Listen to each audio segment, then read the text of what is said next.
by His Divine A.C. Bhaktivedanta Swami Prabhupada, founder Acharya of International Society for Krishna Consciousness. We are in chapter 3, text 15. Regulated activities are prescribed in the Vedas, and the Vedas are directly manifested from the Supreme Personality of Godhead. Consecutively, the all-pervading transcendence is eternally situated in acts of sacrifice. Yes. Let's read the purport. Yagnartha karma, or the necessity of work for the satisfaction of Krishna only, is more expressly stated in this verse. If we have to work for the satisfaction of Yagna Purush, that is God Vishnu, I think we read this, no? Yesterday. Anyway. Then we must find out the direction of work in Brahman or the transcendental Vedas. The Vedas are therefore codes of working directions. Yes. So the Vedas were actually written by basically they were not written, they were heard from the Lord only by some of the disciples, and then they wrote it down. But they were first heard only. And by hearing only, they used to remember everything, and they used to pass it down to the another successive disciples. But as and when the yug became from Dwapar yug to this yug, Kali yug, people they realized that the our faculties are not going to be so strong that we will remember everything. So they wrote it down. So Vedas were first told by the Lord, and Vedas means the direction to work. So direction to work basically means direction to live. How to live. How to live in a living entity is what the Vedas talks about.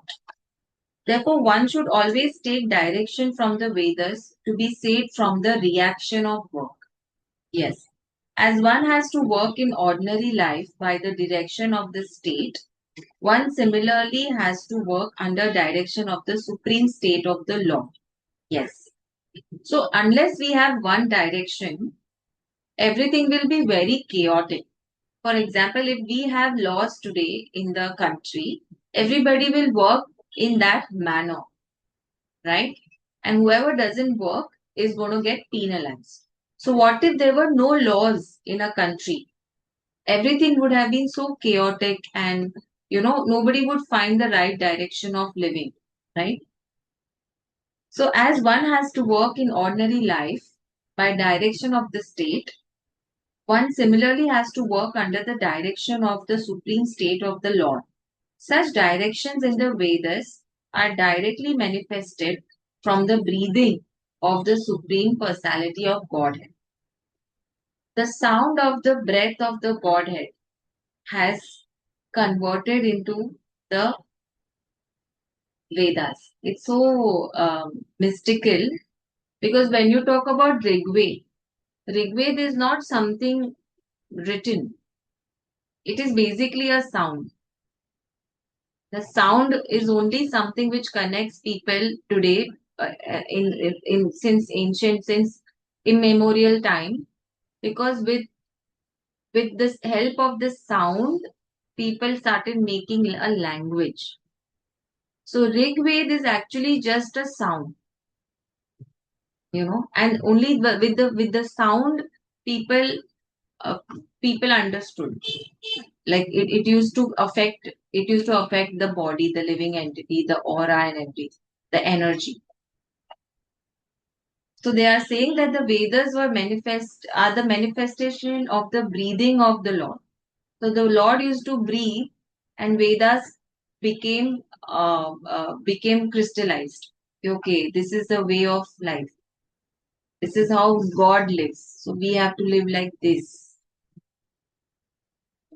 It is said, Asya Mahato Hutasya Nishwasitam Etad Yad Rigvedo, Yajurvedo, Veda, Samvedo, Tharvangirash, Tharvangirasha, The four Vedas, namely the Rig Veda, Yajur Veda, Sam Veda, and Atharva Veda, are all emanations from the breathing of the great personality of Godhead, like I just said. The Lord, being omnipotent, can speak by breathing air, for as it is confirmed in the Brahma Samhita, the Lord has the omnipotence to perform through each of his senses the actions of all other senses. You understand how omnipotent he is. So we have five senses: eyes, nose, smell, taste, touch, and what is the fifth one? Mind, probably. So all this thinking, everything, he is able to do even by looking at you. If he looks at you, you can feel, or you can experience all six. So that is the kind of liberation that God has. Of course, it's very difficult to reach there, but um, I would say that everything is made by God. Okay, just understand it that way, because and He is omnipotent. Means even a non-living entity, not entity, a non-living thing, as simple as this laptop, is actually living. It has its own aura, and it is coming out of God. Yeah. You remember we also do a lot of rituals, like when we give away a lot of things. For example, we are donating something. We are donating clothes. We always pray. We always thank those clothes to help us, to have helped us through the day, and now we are giving it away for the service that they have given us, right? So we have to always feel grateful of everything that is helping us live happily, even a non-living thing, because everything is through God. The Lord, being omnipotent, can speak by breathing air, for as it is confirmed in Brahma Samhita, the Lord has the omnipotence to perform through each of his senses the actions of all other senses. In other words, the Lord can speak through his breathing, and he can impregnate by his eyes. In fact, it is said that he glanced over material nature and thus fathered all living entities. After creating or impregnating the conditioned souls into the womb of material nature, he gave his directions in the Vedic wisdom as to how such conditioned souls can return home back to Godhead. We should always remember that the conditioned souls in material natures, like us, are all eager for material enjoyment. Yes, but the Vedic directions are so made that one can satisfy one's perverted desires, then return to Godhead having finished his so called enjoyment. Yes, it is a chance for the conditioned souls to attain liberation. A life, they always say, a life is a chance. So when you have this chance to liberate yourself, make the most of it. Yes. Therefore, the conditioned souls must try to follow the process of yagna, that is sacrifice. See, without sacrificing something, you cannot achieve something. Correct? You sacrifice your sleep so that you can wake up early and go to office. You're sacrificing something. Correct? For doing anything, you have to sacrifice something. That is your sense enjoyment that you're sacrificing.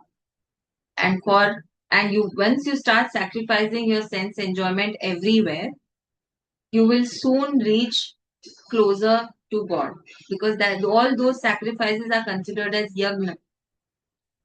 When you keep doing yagna in your daily life, it is very easy to reach Krishna consciousness. Even those who have not followed the Vedic injunctions may adopt the principles of Krishna consciousness, and that will take the place of performance of Vedic yagnas or karmas. Yes, that's what we just explained. Let's move to text 16. My dear Arjun, one who does not follow in human life the cycle of sacrifice thus established by the Vedas, certainly leads a life full of sin. Living only for the satisfaction of senses, such a person lives in vain. Yes. Let's read the purport.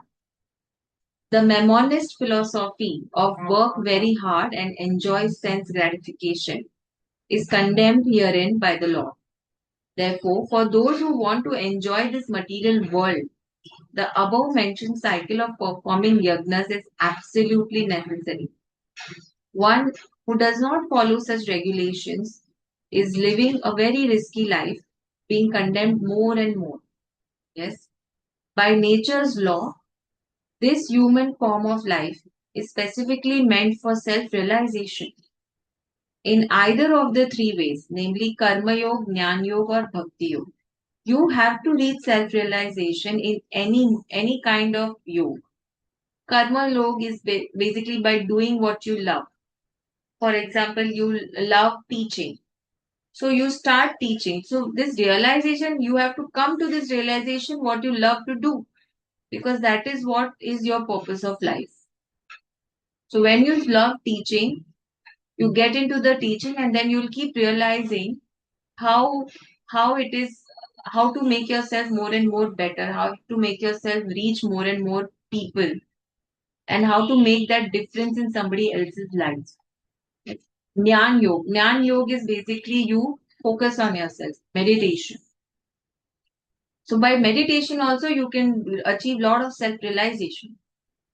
And third is bhakti yoga. Bhakti yoga is basically uh, doing all the things in loving service to the Lord. So basically, we do everything as a bhakti to God. Like we remember Him, we talk to Him, we always be with Him in our subconscious. God, thank you for these lovely clothes that I wear today. It's all because of your love. So you don't own anything. It is all because of His love that you are wearing. You're doing, you're able, you have all your faculties working well. It's all because of His love. So that is called bhakti yoga. So there is no necessity of rigidly following the performances of the prescribed yagnas for the transcendentalists who are above vice and virtue. But those who are engaged in sense gratification require purification by the above mentioned cycle of yagna performances.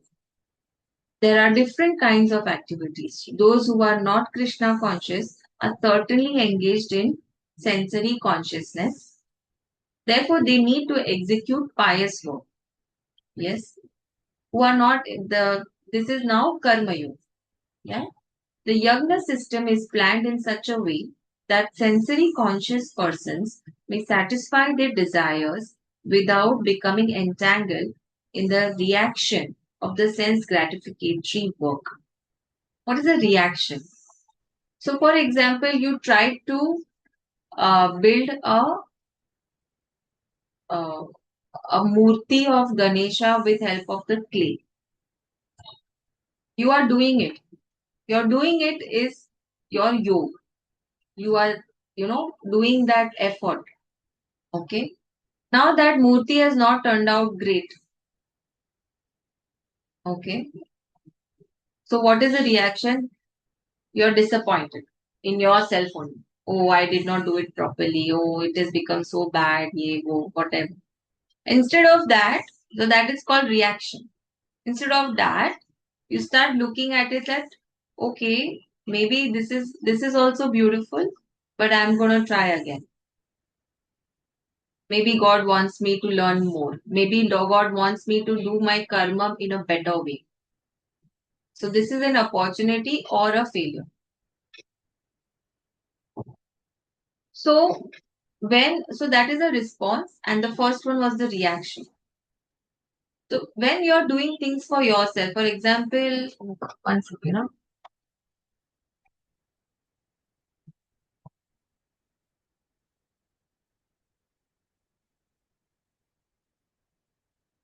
So when you do things for your sense gratification, ma'am बहुत महंगा वाला bag ले लिया Louis Vuitton का, कोई इसको देख ही नहीं रहा है, कोई देख ही नहीं रहा है. क्या फायदा इस बैग का? I don't want this bag. Reaction. You did this to satisfy your sense of attention, pride. You wanted to cut past the humility, right? You wanted to satisfy your ego. So ये हमेशा reaction में ही convert होने वाला है. You're doing things for your sense gratification. But when you're doing things for Krishna, nothing is nothing is going to be a reaction. Automatically, you will not end up reacting. Yes. The prosperity of the world depends not on our own efforts, but on the background arrangement of the Supreme Lord, directly carried out by the demigods. Yes. Therefore, the yagnas are directly aimed at the particular demigods mentioned in the Vedas. Indirectly, it is a practice of Krishna consciousness because when one masters the performance of yagnas, one is sure to become Krishna conscious. But if by performing yagnas one does not become Krishna conscious, such principles are counted as only moral codes. One should not therefore limit his progress only to the point of moral codes, but should transcend them to attain Krishna consciousness. Yes. Let's move to text 17. But for one who takes pleasure in the self, whose human life is one of self realization, and who is satisfied in the self only, fully satiated, for him there is no duty. Yeah, let's understand. Let's read the purport. A person who is fully Krishna conscious and is fully satisfied by his acts in Krishna consciousness no longer has any duty to perform. Due to his being Krishna conscious, all impiety within is instantly cleansed in effect of many thousands of yagna performances. Yes. By such clearing of consciousness, one becomes fully confident of his eternal position in relationship with Supreme. Yes. His duty thus becomes self-illuminated by the grace of Lord, and therefore he no longer has any obligations to the Vedic injunctions. Vedic injunctions are basically things which you are not supposed to do. वो apply नहीं करेंगे जब तुम already fully Krishna conscious हो, क्योंकि वो आएंगे ही नहीं आपके जहन में कि ये मुझे करना है नहीं करना है, कोई सेंस ही नहीं है. Vedic injunctions are only there to help you overcome your feeling of sense gratifications.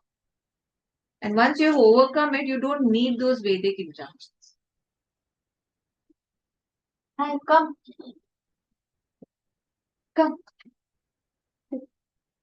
Such a Krishna conscious person is no longer interested in material activities and no longer takes pleasure in material arrangements like wine, women, and similar infatuations.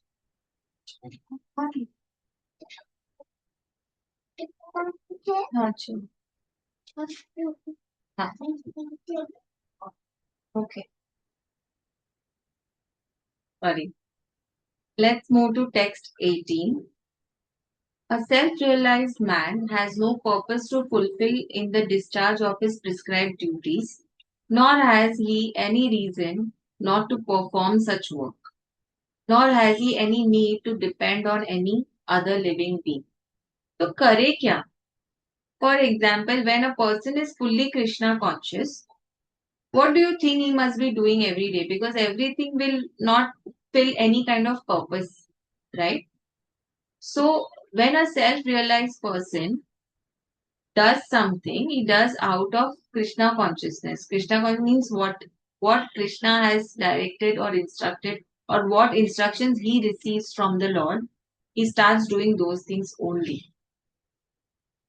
And this helps the entire world, entire people. Let's read the purport. A self-realized man is no longer obliged to perform any prescribed duty, save and accept activities in Krishna consciousness. Krishna consciousness is not inactivity either. as will be explained in the following verses. A Krishna conscious man does not take shelter of any person, man or demigod. Whatever he does in Krishna consciousness is sufficient in the discharge of his obligations. Yes, let's understand. Let's move to text 19.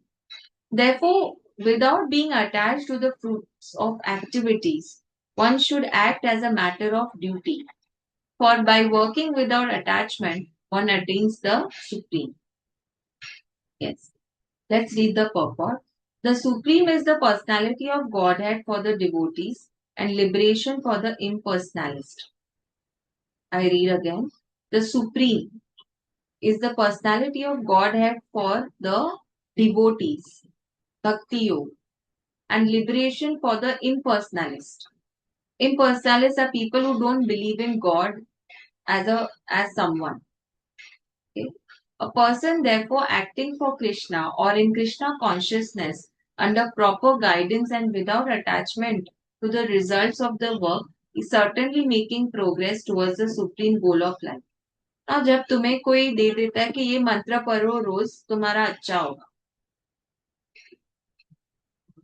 So you are reading a mantra for some result. That is not Krishna consciousness. Yeah, you are just doing it so that your demigods are happy and your demigods can make your environment in a way which can help you achieve your purpose. That is also not Krishna consciousness. Krishna consciousness is only doing things for Krishna. And there are some things that we do for Krishna and we just keep doing it without having any expectation, without having any results, expectation of results. So, a person therefore acting for Krishna or in Krishna consciousness under proper guidance without attachment to the result of the work is certainly making progress. Arjun is told that he should fight in the battle for the interest of Krishna because Krishna wanted him to fight. As simple as that. So now we understand why Krishna is important. Why should we follow Krishna? Why should we obey Krishna? We should obey God because God knows it all. And God is a well-wisher of ours. He knows if I do something like this, it's going to benefit me, it's going to help me progress. To be a good man or a non-violent man is a personal attachment. But to act on behalf of the Supreme is to act without attachment for the result. So true, very, very important. That is perfect action of the highest degree recommended by the Supreme Personality of Godhead Sri Krishna. Vedic rituals like prescribed sacrifices are performed for purification of impious activities that were performed in the field of sense gratification. Yeah. But action in Krishna consciousness, मैं कृष्णा के लिए ये कर रहा हूं तो मुझे फर्क नहीं है इसका रिजल्ट क्या होगा. जो होगा अच्छा ही होगा और अगर बुरा भी हुआ तो वो मेरे लिए अच्छा. No. But action in Krishna consciousness is transcendental to the reactions of good or evil work. No, teacher. Krishna, I'm doing a class. What's to do?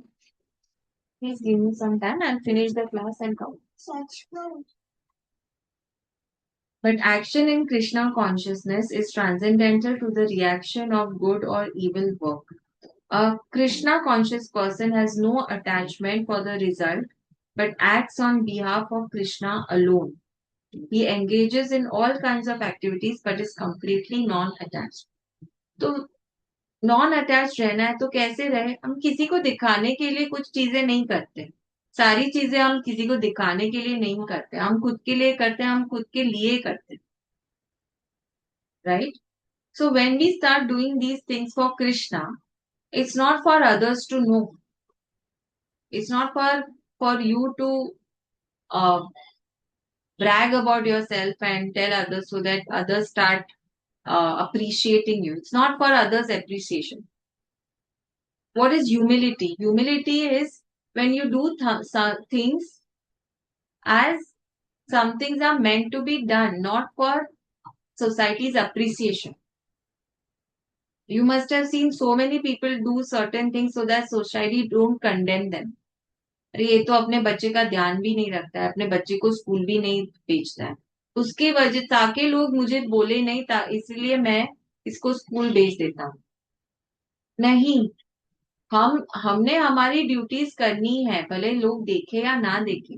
तो as a father your duty is to educate your children in today's world, so you must do it whether people like it, yet people don't like it, people condemn you, whatever. And with time, these duties also evolve. Your duty is not just to send your kids to school, but it's also to help them grow in life, to help them uh, face their problems. So it has evolved, and it will evolve more with Kali because more and more people will start getting birth with less and less faculties because we are in the yuga of Kali. Yes. So let's end here with Hare Krishna Maha Mantra. Hare Krishna, Hare Krishna, Krishna Krishna, Hare Hare, Hare Ram, Hare Ram, Ram Ram, Hare Hare. Hare Krishna, Hare Krishna, Krishna Krishna, Hare Hare, Hare Ram, Hare Ram, Ram Ram, Hare. Let's do some Radha Jap. Radha, Shri Radha, Radha, Shri Radha, Radha, Shri Radha, Radha, Shri Radha. Yes.